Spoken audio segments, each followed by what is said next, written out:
Tonight, police are investigating a deadly shooting in Lakeland. One man was killed, a woman was injured. It happened at the Jade Fox Lounge off Lakeland Highlands Roads. 2 gunshots exploded in the parking lot of Highlands Plaza shopping center. People screamed and ran for cover. Within seconds, a 25-year-old rapper lay bleeding on the pavement, and a 48-year-old woman fought for her life. But who pulled the trigger first?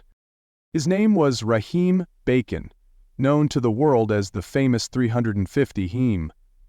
Just hours earlier, he was celebrating the biggest night of his career, the release of his new album, Taking Chances 3. He had signed with Motown Records, becoming the first rapper from Lakeland, Florida, to land a major deal. His brother, NBA player Dwayne Bacon, was there to support him. The party was packed. The music was loud, everything seemed perfect. But when the lights came on at 1:40 in the morning, a fight broke out. Punches were thrown, guns were drawn, and in less than a minute, Raheem was dead. Police arrested a woman named Jamila Johnson and charged her with his murder. But as the investigation unfolded, the truth became more complicated. Was this cold-blooded murder, or was it self-defense? Before we get into this heartbreaking story, hit that subscribe button and turn on notifications. Trust me, you won't want to miss what happens next. To understand what happened that night, you need to know who Raheem Bacon really was. Raheem was 25 years old and a rising rapper from Lakeland, Florida. He went by the stage name 350 Heem. In 2021, he signed with Motown Records, one of the biggest names in music. He was proud to be the first rapper from his city to land a major record deal. But Raheem's life wasn't always easy. He grew up in a tough neighborhood, raised by his single mother, Kenny Crawford. She worked hard to give her 5 children a better life. Raheem's older brother, Dwayne Bacon, made it out by playing basketball. Dwayne went on to play in the NBA for teams like the Charlotte Hornets and the Orlando Magic. The 2 brothers were close. They were the first 2 kids their mother had, and they both made it out of the streets. Raheem attended Lake Gibson High School and graduated in 2016. He played varsity basketball, but he knew he wasn't going to make it to the NBA like his brother. He once joked in an interview, "I was good at hooping, I just ain't never getting no scholarship." Life hit Raheem fast. During his senior year of high school, he became a father. His daughter was born just days after he turned 18. By the time of his death, he also had a 4-year-old son. Raheem loved his kids. Family meant everything to him. After high school, his mother encouraged him to go to community college in Tallahassee. She wanted him to see more of the world and stay out of trouble. But between 2017 and 2019, Raheem got caught up in the streets. He was arrested for guns and drugs and spent time in jail in Leon County. Those years were hard, but they changed him. When Raheem got out of jail, he decided to focus on music. He started posting videos on TikTok, and people loved his sound. His music mixed powerful melodies with street stories. He rapped about his life, his struggles, and his dreams. Record labels started paying attention. In 2021, Motown Records signed him. It was a huge deal. Raheem was excited not just for himself, but for his city. He told Blue Magazine, "There's a lot of talent coming from Lakeland. Being at the forefront of my city, it's on me to keep the light shining." Raheem didn't forget where he came from. When he signed his deal with Motown, he called his aunt, Alessia Crawford Sullivan. He asked her, "Auntie, what's your mortgage payment?" She was confused. He told her, "I can't pay off your house, but I got 2 mortgage payments for you." That's the kind of person Raheem was. His aunt, Brandy Allen Gomez, described him as a ball of love and goofball laughter. She said he loved his family, his music, and his community. He was proud, hardworking, and a loving father. Man, some advice I want to share to the youth is be you. Don't try to be like your favorite rapper. Don't try to be like your favorite actor. Don't try to be like nobody. Be you. Whatever you like, you do. Whatever you want to do, you do. You feel me? Chase your dreams. Don't let nobody tell you different. It's just like that, though. Yeah. I feel like nobody be telling them that these days, you feel me? But that's definitely what they need to. In July 2023, Raheem released his latest project, a mixtape called Taking Chances 3. It dropped on Apple Music on July 22. The album had tracks with names like Dangerous Love and Gunshots. He had no idea how those titles would haunt his story. Raheem promoted the album heavily on social media. He planned a big release party at the Jade Fox Lounge in Lakeland. It was going to be an upscale event with VIP booths, discounted drinks, and a professional photographer. His brother Dwayne was hosting. Friends, family, and fans were all invited. July 28, 2023, should have been the best night of Raheem's life. Instead, it became the night he lost it. On the night of July 28, 2023, the Jade Fox Lounge was packed. Raheem had planned an upscale, all-white themed party to celebrate the release of Taking Chances 3. Everyone who came was dressed in white. The energy was electric. The event was hosted by his brother, Raheem Bacon. There were VIP booths set up for special guests, discounted drinks at the bar, and a professional photographer capturing every moment. This wasn't just another party. This was Raheem's moment to shine. For weeks, Raheem had been promoting the event on Facebook and Instagram. He posted flyers, shared countdowns, and hyped up his fans. The response was huge. People from all over Lakeland wanted to be there to support their hometown star. The Jade Fox Lounge was located in the Highlands Plaza Shopping Center, right at the corner of Lakeland Highlands Road and Edgewood Drive South. The lounge had been opened since 2018 and had a solid reputation. The owner, Jian Zhang, ran a clean business. In all those years, there had never been any serious violence at the venue. Security was tight that night.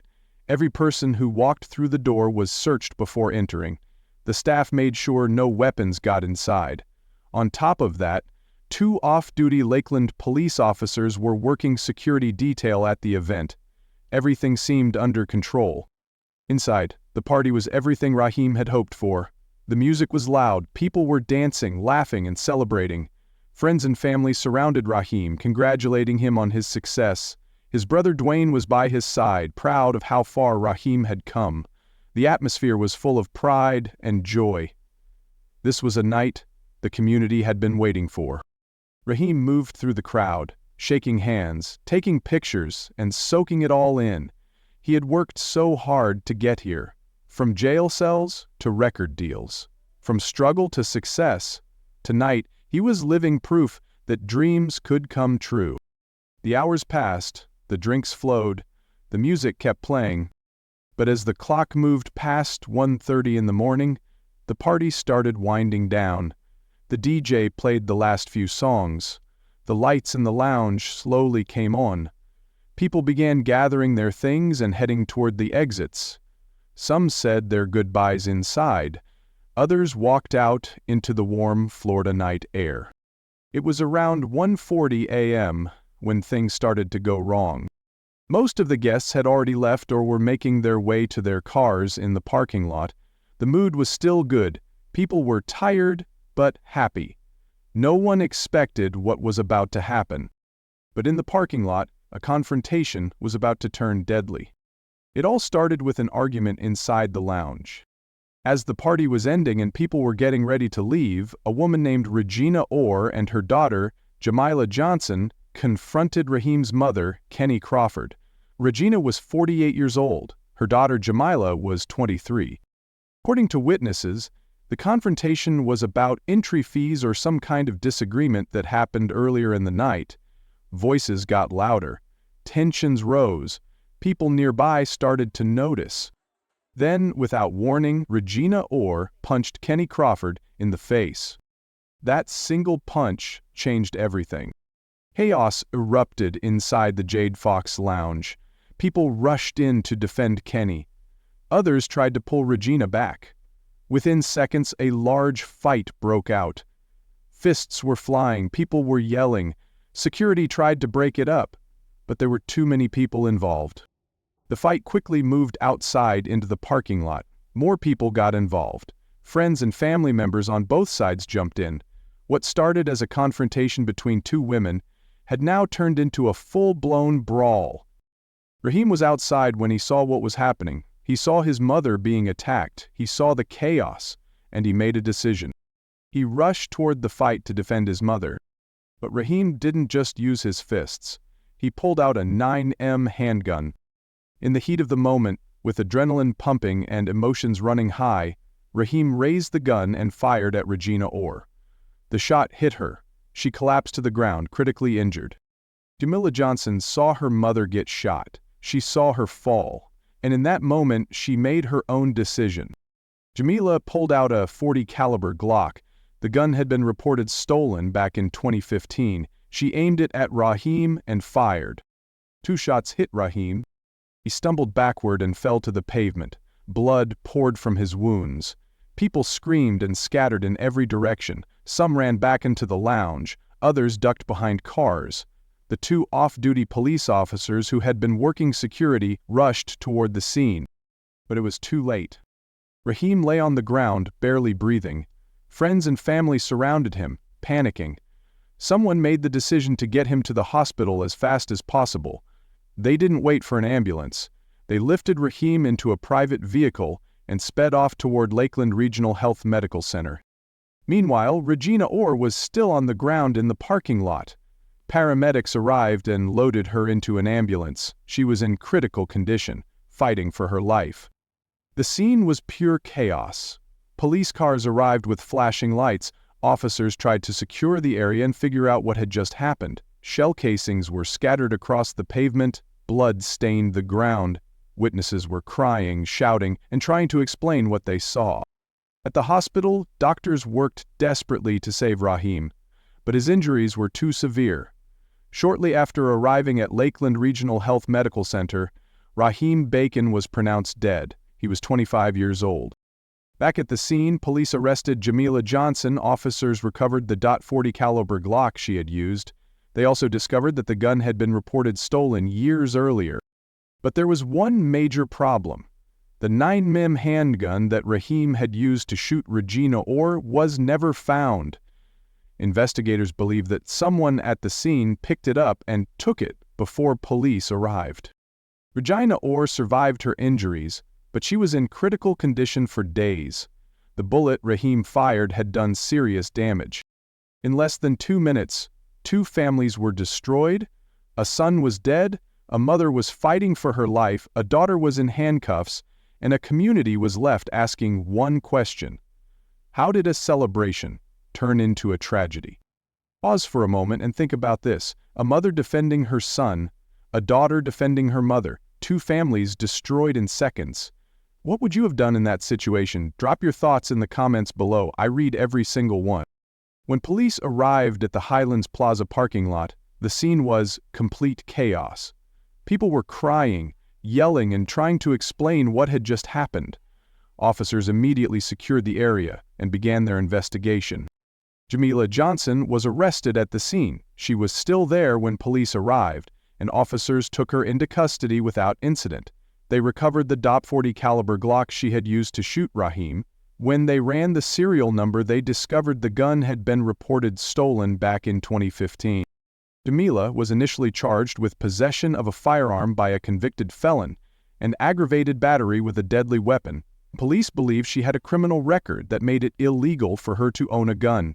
They also believe she had committed a violent crime by shooting Raheem. But there was a major problem with the investigation. The 9mm handgun that Raheem had used to shoot Regina Orr was nowhere to be found. Detectives searched the parking lot, checked nearby trash cans, and interviewed witnesses. No one knew where the gun went. Investigators believe that someone at the scene picked it up and left before police arrived. To this day, that gun has never been recovered. Inside the Jade Fox Lounge, the owner, Jian Zhang, was in shock. He released a statement saying, "We are shocked by this tragedy. We've been open since 2018 and have never experienced anything like this. The incident happened outside in the parking lot. We search all patrons before entering our business and don't control what people keep in their vehicles. We have turned over security footage to the Lakeland Police Department." Zhang cooperated fully with the investigation. He handed over all the security camera footage from inside and outside the lounge. He also announced that the Jade Fox Lounge would be closed indefinitely. There was no reopening date set. Meanwhile, Raheem's family was falling apart. His mother, Kenny Crawford, was devastated. She released a statement saying, "I am in disbelief. My heart is broken. I can't even gather my words right at this moment." Raheem's brother, Raheem Bacon, posted a heartbreaking tribute on Instagram. He wrote, "We were the first two kids Mama had, and we made it out. Crazy, I always believed in you no matter what you did. Yeah, I made it first. But you were going to be the reason we got to a whole new level, and I believed that with all my heart. This will never feel real. I'll never be okay." His aunt, Brandy Allen Gomez, spoke to reporters and asked the question everyone was thinking. Why? Because now a son is gone. A father is gone, a nephew is gone, a cousin is gone, a talented musician is gone, a friend is gone, and for what reason? Another aunt, Alicia Crawford Sullivan, added, "We are completely broken as a family because we don't understand it. We don't get it. This was not supposed to happen." The news of Raheem's death spread quickly across social media. Fans, friends, and fellow artists posted tributes. People shared his music, his interviews, and their memories of him. Vigils were held in Lakeland. The community was in shock. How could a night of celebration end in such tragedy? Detectives continued their investigation. They reviewed the security footage from the Jade Fox Lounge frame by frame. They interviewed dozens of witnesses who were at the party. They tried to piece together exactly what happened and in what order. The footage would prove to be critical. It showed the fight inside the lounge, the confrontation in the parking lot, and the moments leading up to the shooting. But what it revealed would change everything about the case. As detectives reviewed the security footage and witness statements, new details began to emerge, and those details changed everything. The video evidence revealed a crucial timeline. It showed that Raheem fired his gun first. He shot Regina Orr before Jamila Johnson shot him. This was a game changer. Jamila Johnson's attorney immediately argued that she was acting in self-defense and in defense of her mother. She saw her mother get shot and critically injured. She responded by shooting the person who had just shot her mother. Under Florida law, that could be considered self-defense. Then, another major discovery was made. Jamila Johnson was not a convicted felon. The charge against her for possession of a firearm by a convicted felon was based on outdated information. Her previous criminal charge had been reduced to a misdemeanor, but the database had never been updated. The charge was dropped. The state attorney's office carefully reviewed all the evidence. They looked at the video footage, the witness statements, and the timeline of events. They had to decide whether to charge Jamila Johnson with murder. In September 2023, they made their decision. It was a bombshell. The state attorney's office announced that circumstances did not support the criminal charge of homicide against Johnson. No murder charges would be filed against her. Instead, Jamila Johnson was charged with possession of a concealed firearm and tampering with evidence. Both were second-degree felonies. The tampering charge came from video evidence, showing her discarding the gun during the police response. The decision divided the community. Some people believed Jamila Johnson was simply defending her mother. She saw her mother get shot and reacted to protect her. Others believed Raheem was defending his mother. He saw his mother get punched in the face and reacted to protect her. It was a tragic situation with no clear villain. Two families were defending their loved ones. Two people made split-second decisions in the heat of the moment, and one person ended up dead. Legal experts weighed in on Florida's self-defense laws.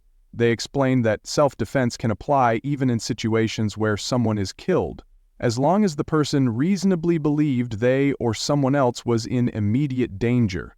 The video evidence showing Raheem firing first was critical to the decision not to charge Jamila with murder. In the end, this case showed the complexity of self-defense laws and how quickly a situation can turn deadly. Both families were left devastated by what happened that night. There were no winners, only loss.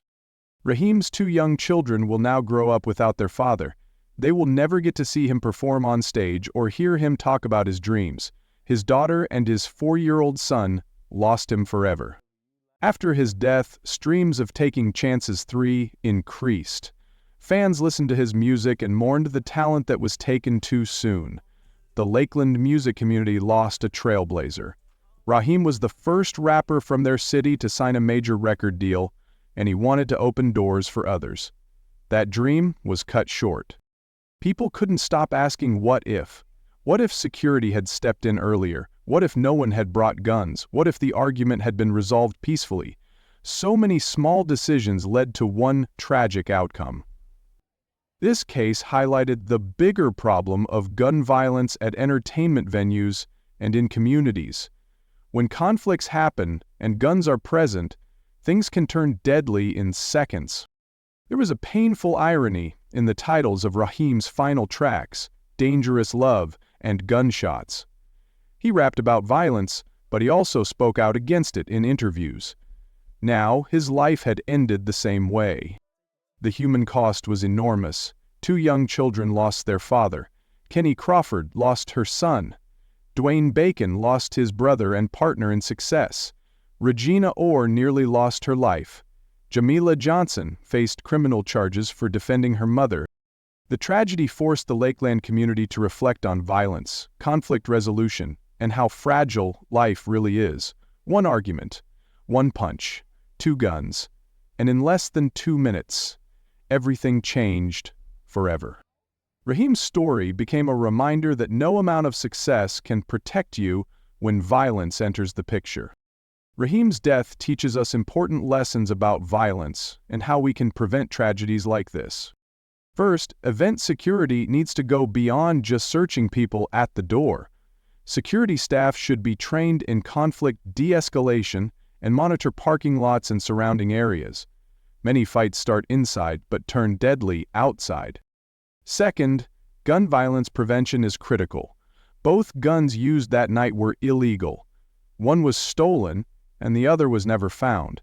Stricter enforcement of gun laws and efforts to get illegal weapons off the streets could save lives.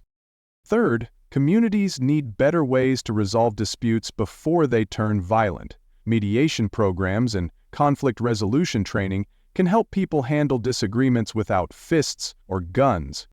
Fourth, at-risk youth need more support. Mentorship programs, education opportunities, and creative outlets like music can give young people alternatives to street life. Raheem found his way through music, but not everyone gets that chance. Fifth, young parents need resources and support systems. Raheem became a father at 18. Programs that help young parents succeed can break cycles of violence and poverty. Music played a huge role in Raheem's life. It was both his escape and his reflection of reality. He rapped about violence because it was part of his world, but he also wanted to rise above it. But Raheem's story is a cautionary tale. Success, talent, and ambition don't shield you from violence when conflicts get out of control. One argument, one moment of anger, and everything can be lost. The question we must ask is, how many more lives will be lost before we take action? What started as a celebration ended in tragedy. 2 families were destroyed in a matter of seconds. Raheem 350 Bacon was the first rapper from Lakeland to sign a major record deal. He was generous, loving, and deeply committed to his family and community.